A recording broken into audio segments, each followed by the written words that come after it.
Hey guys, my name is Nora Franche, and welcome to the podcast Grateful Blessed Mess, daily reflections for those in the 12 steps. I am a fellow 12-stepper and certified mindset coach, and I am here to introduce you to the value of mindset coaching in your 12-step journey. So if you feel like you are stuck in the steps, if you're slipping and sliding with your abstinence, mindset coaching may help you as it did me, and you can find me at catholicmindsetcoaching.com.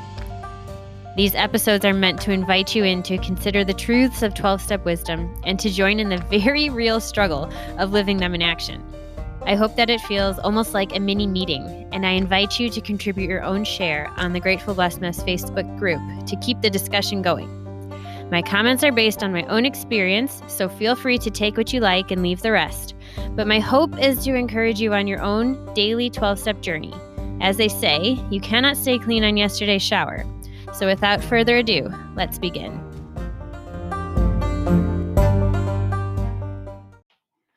Hey everyone, we are reading from A Day at a Time, July 10th.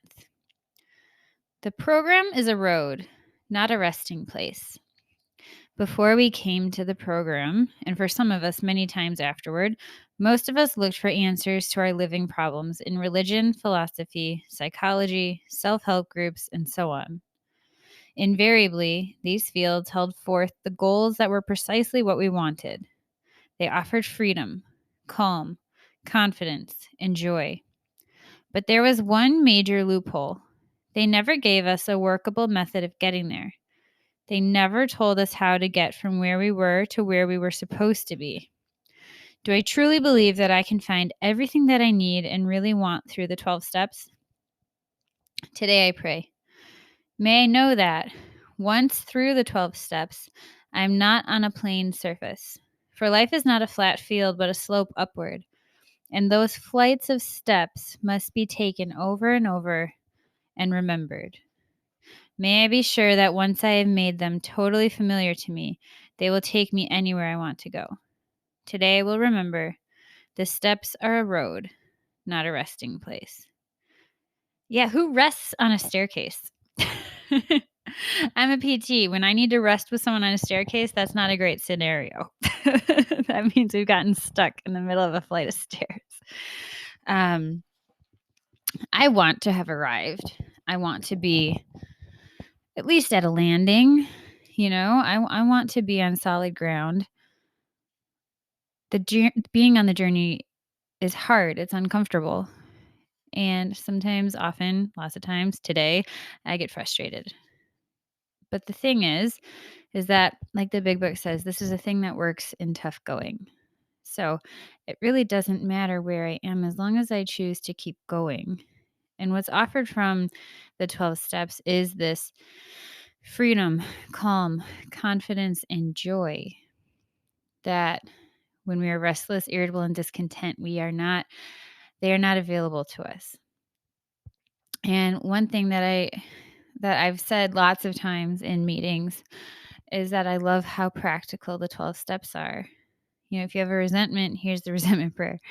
If you want to, clean up your interior life, this is how you do it. You do a 4th step, and here are some charts, and you say this, and you say this, and you say this.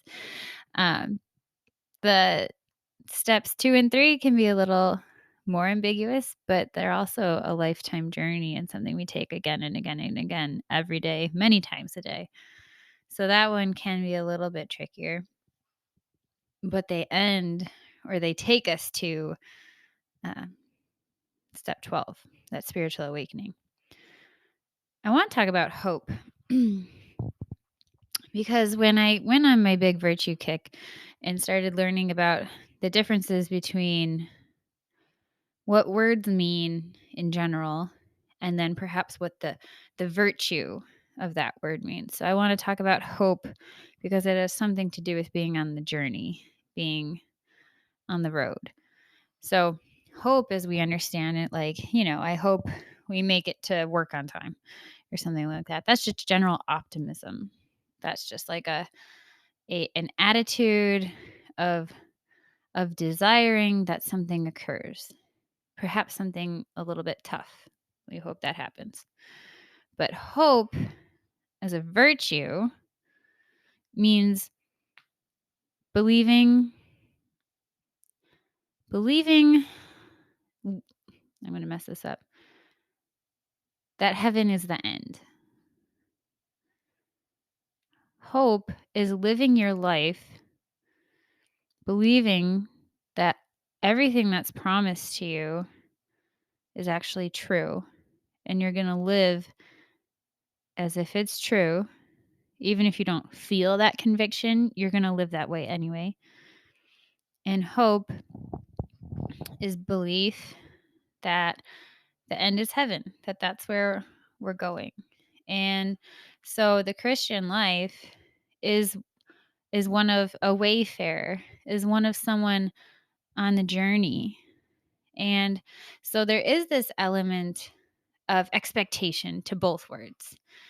Hope as a general descriptor, and then hope as a virtue. And it's the expectation of something good. But this Christian virtue of hope is believing that my destiny is union and eternal happiness with my God, who created me, loves me, and is the source of me. It's just like, it's going back home. If God is my source and the end is union with him and happiness, I'm just going back home. But that's the belief. That's what hope is. And that's why it's so appealing too. Because generally, even if your home specifically may not be a happy place, I think we all have this idea and desire of what home means to us. That warmth and love and support, and a place that exists specifically for you. And so I bring this up because program is my means to that final end, I think. But also, I embrace everything about the 12 steps because they too say that life is a journey, that we are on the road, just like they say here, and it's not a resting place. And I think that's a really beautiful overlapping of the two things that are so important in my life. And I think that I'll leave you with that. And I hope that you stick around, that you work your program, and that you keep coming back and know that that end I spoke of is intended for you as well. With that, I pass.